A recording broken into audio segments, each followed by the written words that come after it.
A letter written in 1765 with the permission of dignitaries on the dais, elders in the audience. I read an excerpt. The letter is from one of the most courageous commanders in the Maratha Confederacy. He writes an instruction for a military expedition to Gwalior, an instruction to attack the fort at Gohad. The letter reads, proceed to Gwalior after crossing the Chambal. Halt there for 4 or 5 days. Keep big artillery. Arrange for ammunition. Keep the artillery at Gwalior. Proceed further after making arrangements for the expenses of the arms. And march. And as you march, arrange for military posts to be located for the protection of the road that comes before you and the road that you leave behind.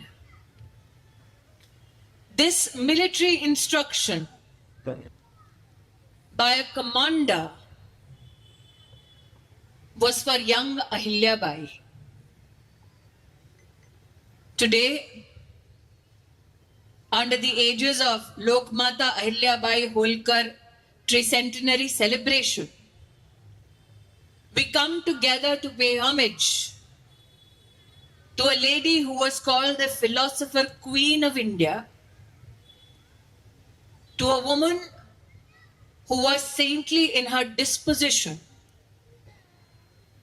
to a ruler who redefined social welfare, and a young girl who made a promise to make the future bright and better for everyone she knew. For she believed her life was a service to her dharma. On this stage today, as I see women from various walks of life, Vandana ji from Mahila Samanvay, Brahmacharini Devaki ji, a lady who is a scientist, Asha Lata ji, all these women on stage are just but a manifestation of the accumulated strength, talent, and valor of Ahilya Bai Holkar. I'm extremely grateful that when I was called upon to unveil the book, I realized that the contents of it was translated by a man. And on the cover page was not the often used photograph of Ahilya Bai Holkar with a shivling in her hand, but the pictorial evidence at the cover of the book was a woman on a horse with her sword drawn against the enemy.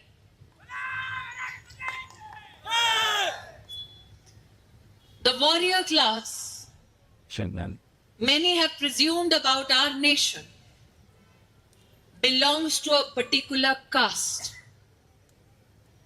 The life of Devi Ahilya Bai Holkar is but one more historical evidence to those who create a negative understanding of our country, our culture, our civilization, that you rose to high status and stature by the virtue of our karma, not by the geography of our birth. I am grateful today as I unveil the book on the life, the legend of Ahilyabai Holkar,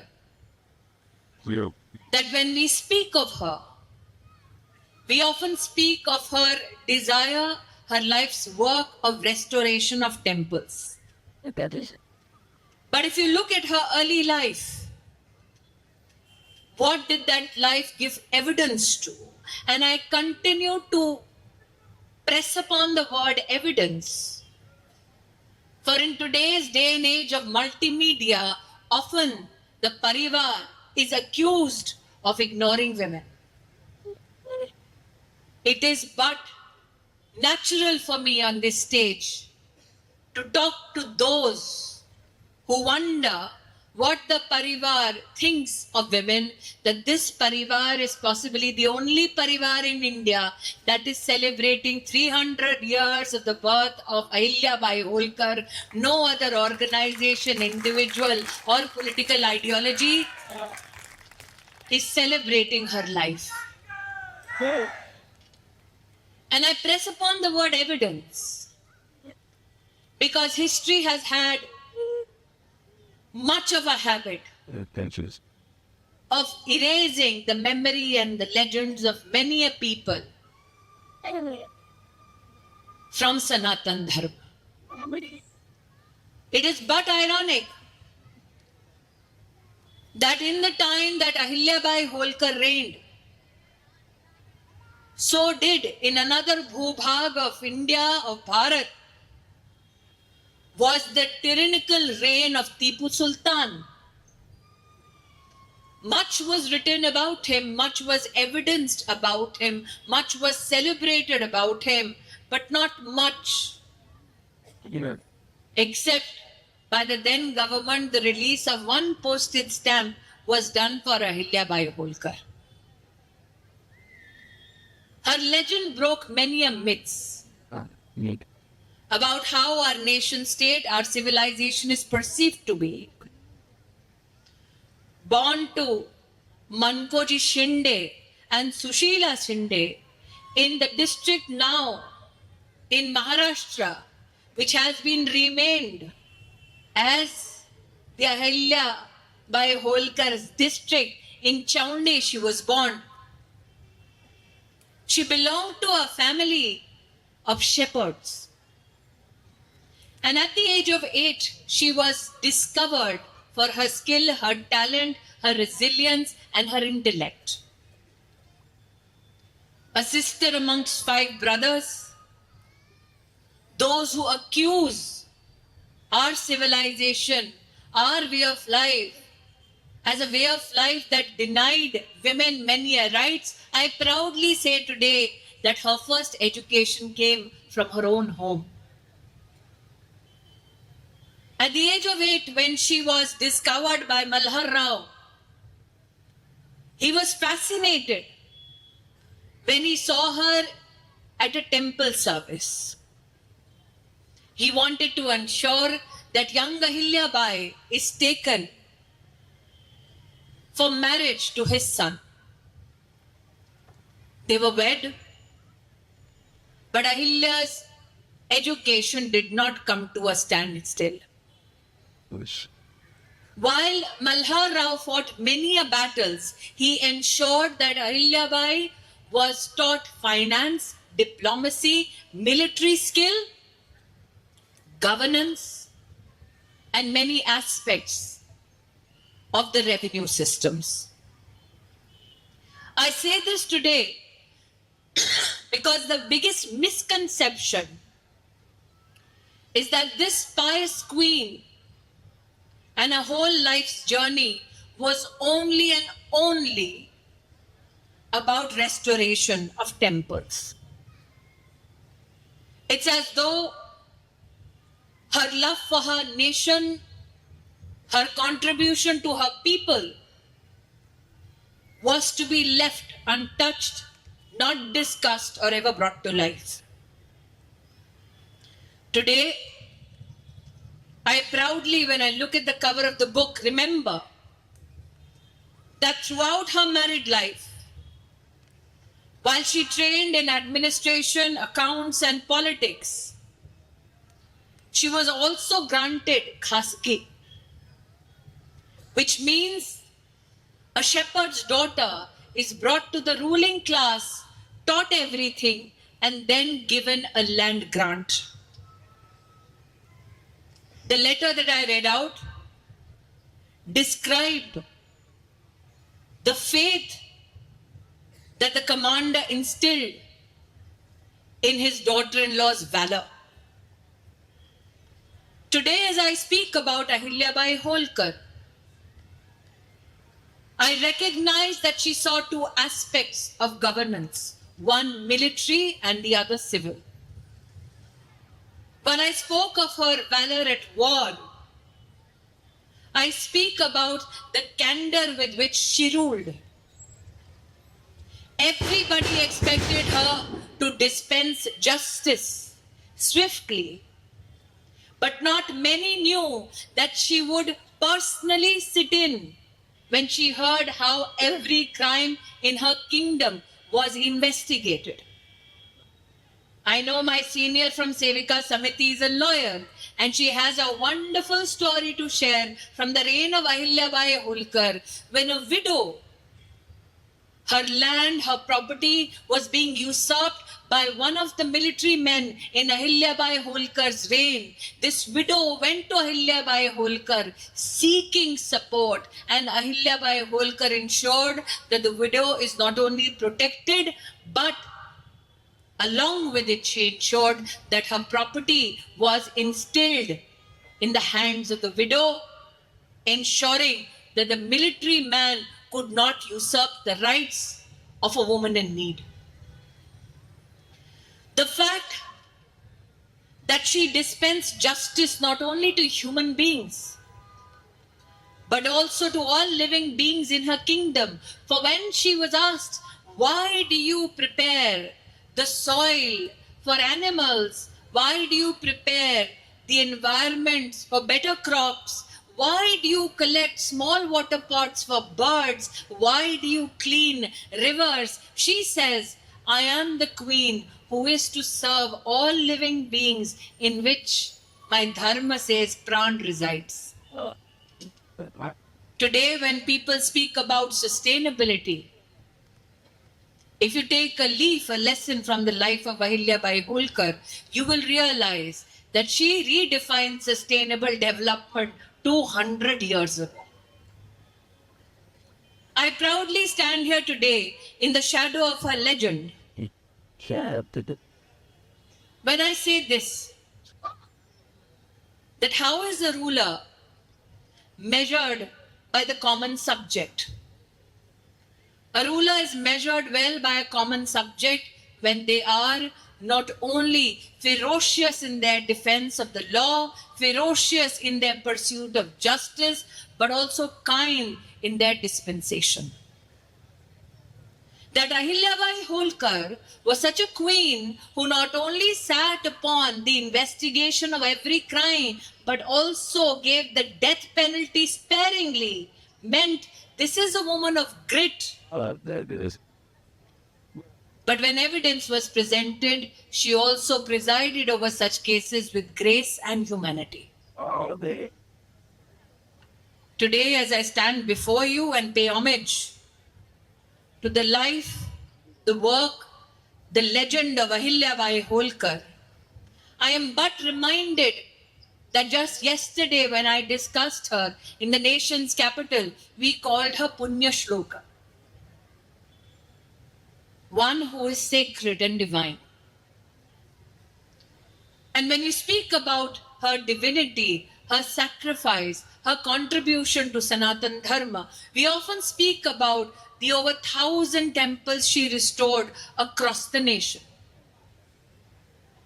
Kedarnath is spoken of, Ujjain Mahakal is spoken of, but what is wondrous about her contribution to Kashi? When the Kashi Vishwanath temple was plundered,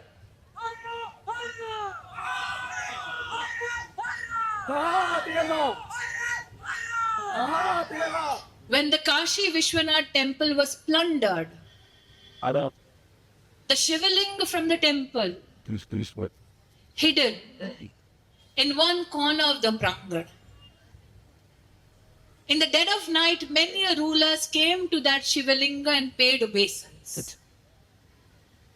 But when Ahilyabai Holkar visited, the not made up shrine, but a Shivalinga under open sky, she decided this Shivalinga, this temple of hers, of everybody who believes in Sanatana Dharma, deserved a roof. Yeah. So while many rulers did not have the capacity, the courage to stand up to tyranny, she, a woman who believed in Dharma and Karma, helped build, restore not only the temple structure, but also gave her contribution to creation of ghats, so that under her contribution, Sanatan Dharma's flag could fly high. Today, as I speak of her, Let me show you. and historical records will testify that her contribution for temples and 1100 so are evident from Kashmir to Kanyakumari. Come. And that is why my appeal to the writers who wrote about Ahilyabai Holkar in this lovely book, if possible, let's trace all the 1100 temples to which she gave her contribution. For in that restoration lives Ahilyabai Holkar to this day.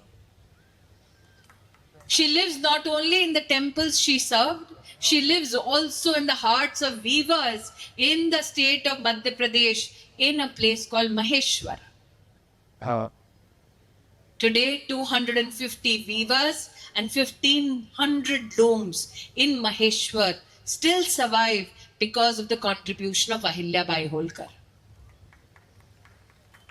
That she gave birth to small industries, that she created institutions of education, that she dispensed justice, that she served her religion and her region with piety, is what we today pay salutations to. It's that way. My biggest regret is I deliver my speech in English. The only Malayalam I know is Yengenonde. I'm glad you would keep that lip inside your head. That is interesting. There. And folks, But maybe that is why we have survived as a civilization. That no matter what our language, the only thread that joins us all is our service to our nation, to our civilization, and the reverence with which we hold legends like Lokmata Ahilyabai Holkar. what?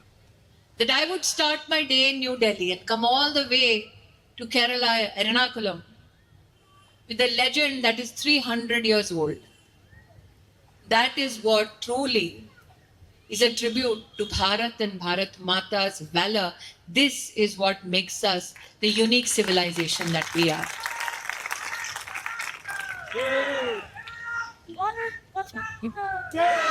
I am extremely grateful to the committee that serves the Lokmata Ahilyabai Holkar Tricentenary celebration, for you brought the next generation to celebrate her life through articles, through essays, through competition. One of the awardees, I stopped her and I asked her, "What did you write?" And I saw her face break into a smile when she related to me everything about Ahilyabai Holkar. I say this today because when this program began and the lamp was to be lit, I was given the first opportunity because they thought I was the VIP. And then I passed on the lamp to Sir. And I said, "Sir, we are all women standing here, you should go first." Sir smiled as a brother would when requested by a sister. And then I requested Brahmacharani Devaki ji to light the next lamp. I did so because when you have to bring darkness into light, you first give the opportunity to an elder who walks the path of Dharma. And I requested Brahmacharini ji to light the second wick. For when you want to light the lamp of Dharma, you give it to those who have led a life of sacrifice and piety. The rest of us just joined in their shadow. For Sanatan Dharma lives as long as we hold close to us institutions and individuals that define sacrifice, that define piety, that define dedication to the Hindu Sanatan Dharma.